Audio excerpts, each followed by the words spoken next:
I relocated to Western Virginia a few years back when I signed on as a state trooper. There wasn't much keeping me where I was, and the idea of open landscapes and slower roads had its appeal, at least at first. But the truth is, this place isn't as quiet as it looks. Sure, it has those scenic overlooks and mountain views that belong on a calendar, but underneath all that beauty, there's a lot of strange, unsettling, even dangerous stuff. The kind of things people around here don't talk about. Being a trooper in these parts means you do more than hand out speeding tickets or monitor school crossings. You become a jack of all trades, EMT, mediator, sometimes even therapist. Once I helped deliver a baby on the side of a back road. Another time, I pulled a body from a ravine that had been out there long enough to not even look human anymore. You get used to it. You stop flinching, you adapt. But it messes with your head. My own way of handling the pressure has always been simple. Drive. Doesn't matter where, just put on an old playlist, hit the back roads, and let the miles smooth out whatever weight I'd been carrying. That's how I got involved with a local car group. Nothing official, just a bunch of folks who loved engines, open roads, and swapping stories. One of them was a guy named Logan, or at least that's what I thought. He was easy to talk to, always smelled faintly like motor oil and leather cleaner, and probably spent more time under the hood of his souped-up Honda than he did sleeping. We went on one late-night cruise together down the Blue Ridge Parkway. Fog drifted across the road like smoke, headlights catching glimpses of deer in the trees, tires humming on the pavement. It was one of those rare drives that made you forget the world was broken. We said we'd do it again. So when I got a message a few weeks later that said, "Been a while? You free for a ride sometime?" I figured it was him. My weekend was open. No shifts, no calls. I replied with a time. The response came quick. "Perfect. Let's make a little trip of it. Maybe even find a trail to hike."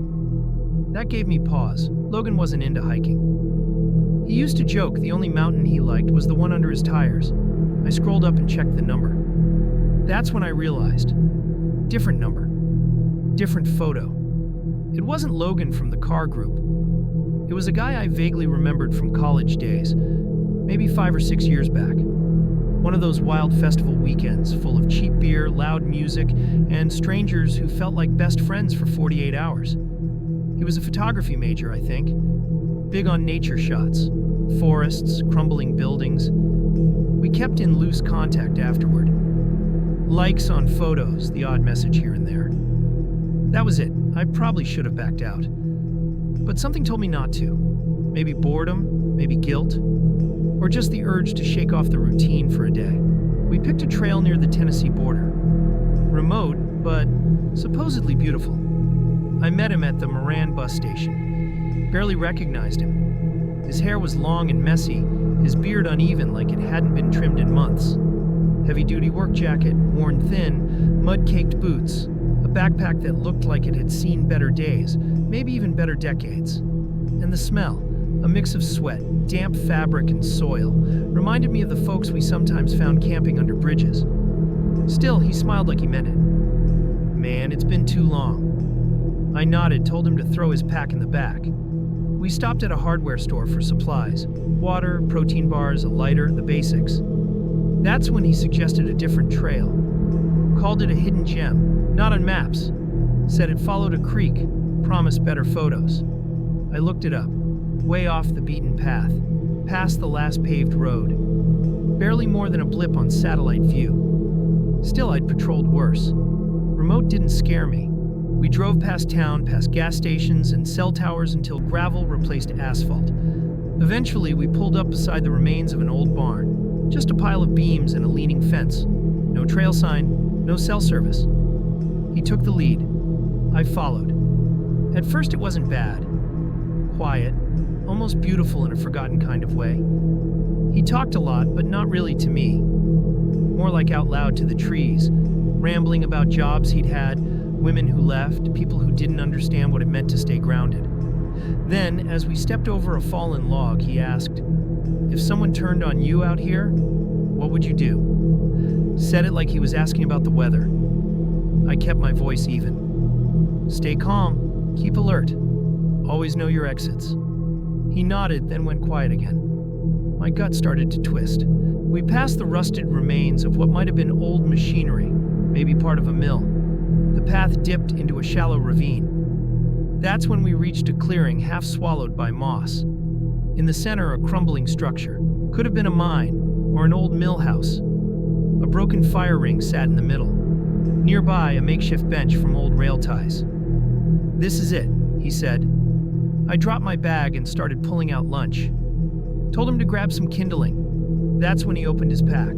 First came the rope, then a hatchet, then 2 knives. One of them long, serrated, the kind meant for more than camping. He laid them out with care, like setting up for something more serious than a fire pit. I didn't move, didn't show a flicker, just unclipped my own knife, a folding one I always carry, and set it beside the food, calm and steady. He looked at it, then at me. "Oh," he said, flat, "you brought one too." That's when I knew he hadn't expected me to be prepared. He stood, picked up the axe, and disappeared into the trees. I didn't eat, didn't sit, just listened. Every noise crawled across my nerves. When he came back, he had branches in one arm, axe in the other. "I'm sorry," he said. My fists clenched. "Sorry we're out here alone with weapons?" He stepped toward me slowly. "Maybe we should hug." I kept my tone light. "How about we get the fire going? Eat, recharge a bit." He paused, then nodded. Turned back to the brush. That was enough. I packed fast. Said the wood was too wet and we should head out before the weather turned. He didn't argue, just followed.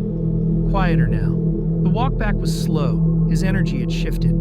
He mumbled to himself, half-finished thoughts about betrayal, about people using him, about being left behind. I kept him in front of me, kept moving. When we reached the trailhead, we weren't alone. 2 families were nearby loading kayaks onto a trailer. Relief hit me hard. He looked at me. "You driving me back?" I shook my head. "Got a call. Gotta go." He just nodded. Didn't blink, didn't move. I got in the car and drove until I reached a real road with real traffic, pulled into a gas station, locked the doors, let the engine idle and sat there for nearly an hour.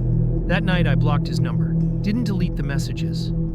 Instead, I reached out to someone who knew him better.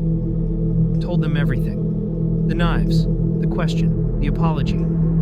They listened, then said he'd been struggling lately. Cutting people off? Rumors of a breakdown.